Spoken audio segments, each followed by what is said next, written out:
Budget पर CM की तरफ से क्या कुछ कहा जा रहा है, सरकार के द्वारा दिया जाएगा। अभी तीसरी फसल लगना बाकी है। ऐसे में आप सबके माध्यम से मैं अपील करना चाहूंगा अपने किसान भाई बहनों से कि फसल के विविधीकरण के लिए, आपकी आय बढ़ाने के लिए और संतुलित दलहन उत्पादन की दृष्टि से यह निर्णय बड़ा एक दीर्घगामी है, दूरंदेशी वाला है और विपणन समस्याओं की चुनौती से निपटने के लिए हमने ग्रीष्मकालीन फसल के लिए ये 600 रुपए का बोनस दिया है। उम्मीद करेंगे कि किसान इसका जरूर से लाभ उठाएंगे।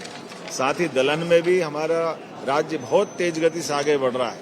आज की स्थिति में दलहन में हम देश भर में नंबर 1 पे है और इसमें और आगे बढ़ाने के लिए हमने अपने मसूर, चना फसल ये प्राइस सपोर्ट स्कीम के अंतर्गत चना 6.49 लाख मीट्रिक टन, मसूर 6.1 लाख मीट्रिक टन का उपार्जन का प्रस्ताव हमने भारत सरकार को भेजा है और वहां के सकारात्मक संदेश हमको मिले।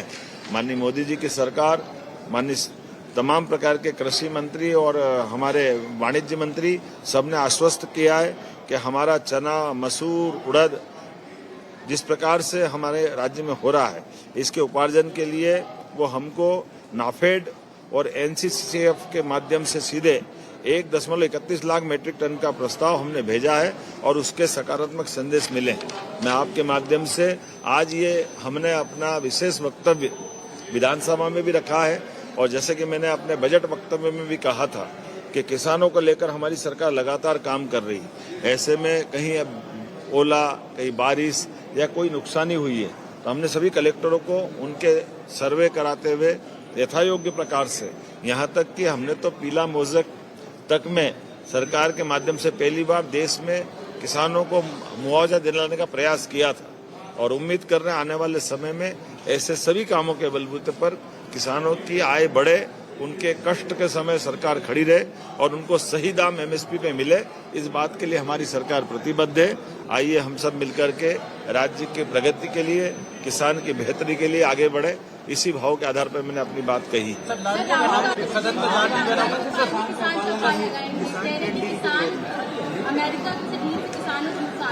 किसान के लिए जितना मध्य प्रदेश सरकार ने किया, माननीय मोदी जी ने किया है, ये कांग्रेस और राहुल गांधी जी को सोचने का समय उनको निकालना चाहिए।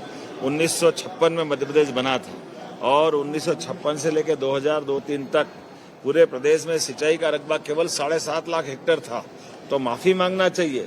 आज हमारी सरकार लगभग 2002-03 के बाद हमें जब बनाया मुख्यमंत्री तब हमारी सरकार 44 लाख हेक्टेयर में सिंचाई का रकबा था और उससे बढ़कर के जितना उनने 55 साल में किया उससे 1.5 गुना ज्यादा 10 लाख हेक्टेयर तो हमारी सरकार ने अभी वर्तमान में कर दिया। ये हमारे काम करने का तरीका है और माननीय मोदी जी के नेतृत्व में जिस प्रकार से एक के बाद एक किसानों को लेकर के हित हो रहे हैं। आप बताइए, यूरोपियन यूनियन से जो हमारा एग्रीमेंट हुआ है ये हमारे किसानों की आय बढ़ाने के लिए ही हुआ। जिस प्रकार से टेक्सटाइल हब में हम कपास को लेकर के माननीय मोदी जी ने अपने जन्म दिवस के अवसर पर धार के अंदर पीएम मित्र पार की सौगात दी, ये किस बात की सौगात है? जरा इस बात को कांग्रेस माफी मांगे। उनके समय हमारी कॉटन इंडस्ट्रियां बंद हुई थी, तमाम प्रकार की जिनिंग प्रेसें बंद हुई थी। आजादी के पहले जो मिल चल रहे थे, कांग्रेस की कुशासन के कारण उनके मजदूरों का भुगतान तक नहीं हुआ। हीरा मिल, विनोद मिल, उज्जैन का इंदौर टेक्सटाइल मिल, हुकुमचंद मिल इंदौर का, रतलाम का सज्जन मिल, जैसी मिल ग्वालियर का, ये सारे मिलों में अगर ताले लगे तो कांग्रेस के शासनकाल में लगे और किसानों के साथ अन्याय करने की दृष्टि से लगे। मैं उम्मीद करता हूं आने वाले समय में किसान के हित में हमारी सरकार लगातार इस प्रकार से काम करती रहेगी और कांग्रेस अपनी हरकतों के कारण से कितने दुर्भाग्य के साथ कहना पड़ेगा, अभी एआई समिट में भी कांग्रेस ने जो वहां गंदा प्रदर्शन किया, भाई आपका भरी हमारी राजनीतिक दृष्टि से कुछ दुविधा हो सकती है, लेकिन देश की इज्जत तो सबसे पहले रखो। देश का मान सम्मान बढ़ाने के लिए दुनिया भर के एआई से जुड़े हुए लोगों को बुलाकर के बड़ा कार्यक्रम हुआ, लेकिन कपड़े खोलकर कांग्रेस ने अपनी गंदी मानसिकता का परिचय दिया। कांग्रेस को माफी मांगना चाहिए, राहुल गांधी को। तो यहाँ पर सीएम डॉक्टर मोहन यादव को सुन रहे हैं हम, जहाँ पर बजट को लेकर कहते हुए नजर आए। इसके अलावा उन्होंने कांग्रेस पर भी कई आरोप लगाए, कांग्रेस पर माफी मांगने की बात कहते हुए दिखाई दे रहे हैं CM doctor Mohan Yadav. Budget पर उन्होंने बोला कि किस तरह से किसानों के लिए खास तौर पर प्रावधान किए गए, बजट में खास ख्याल किसानों का रखा गया और लगातार इसी के तहत कार्य किया जा रहा है। तो वहीं कांग्रेस की तरफ से जो प्रदर्शन किया गया था उसको लेकर भी नाराजगी व्यक्त करते दिखाई